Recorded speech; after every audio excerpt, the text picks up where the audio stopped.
Weather to go for single group और both groups. ये एक ऐसा क्वेश्चन है जो बच्चे मेरे से बार बार पूछते हैं कि सर हमें ये बताइए कि क्या हम सिंगल ग्रुप के लिए अपीयर करें या दोनों ग्रुप्स के लिए अपीयर करें।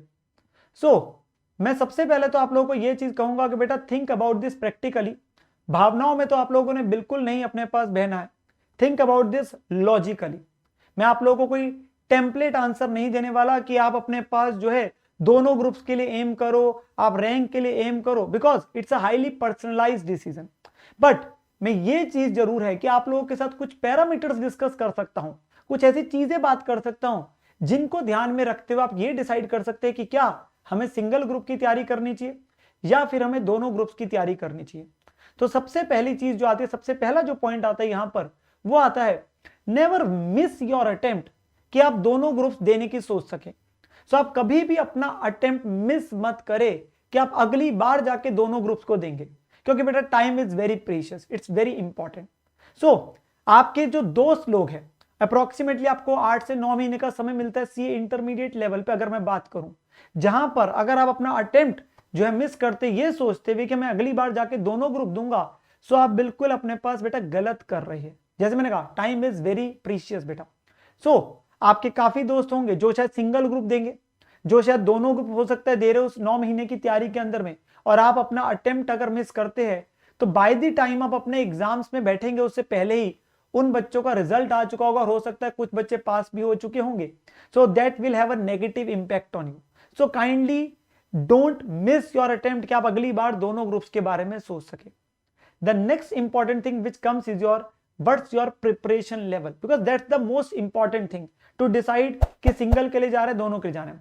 अगर मैं आज से देखूं तो अप्रोक्सीमेटली 3 से 3.5 महीने बेटा बचे हैं। अगर आप लोगों के मान लीजिए 6 to 7 सब्जेक्ट्स की आपकी तैयारी हो चुकी है, कुछ सब्जेक्ट्स की आपकी मान लीजिए फर्स्ट रिवीजन भी हो चुकी है, तो आप उस केस के अंदर अपने पास दोनों ग्रुप्स का टारगेट बिल्कुल कर सकते हैं, उसमें कोई प्रॉब्लम की बात नहीं है। बट कंसिडरिंग कि आप मान लीजिए 10 से 12 घंटे पढ़ने के लिए डेली तैयार है, बिकॉज ऑब्वियसली सीए के अंदर क्या है, इतना तो बेटा आपके पास एफर्ट देना पड़ता है कि हम दोनों ग्रुप की अगर तैयारी के लिए सोच रहे हैं तो 10 to 12 आवर्स इज ऑब्वियसली, अगर मैं बोलूं तो पढ़ाई करनी जरूरी है। बट अगर आप लोगों की तैयारी लेट से उतनी नहीं हुई है, या आप लोग कहते हैं कि हम इतनी देर तक नहीं पढ़ सकते हैं, तो उस केस के अंदर आप कहते हैं हम सिर्फ 5 to 6 आवर्स तक का स्टडी अपने पास टाइम निकाल सकते हैं, हमारी इतनी स्टडी एपेटाइट नहीं है, तो उस केस के अंदर अपने पास रिस्क मत लीजिए।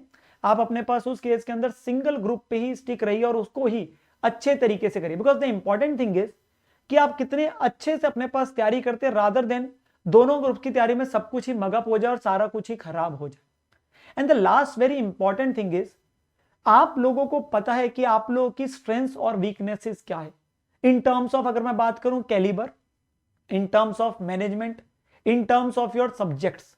आप लोगों को अपनी स्ट्रेंथ्स और वीकनेसेस को ध्यान में रखना है, उन चीजों को ध्यान में रखे, उन चीजों को जॉट डाउन करे और उस चीजों को सोचे, और तभी फैसला ले कि आप सिंगल ग्रुप के लिए सोच रहे हैं या बोथ ग्रुप्स के लिए लिख रहे हैं।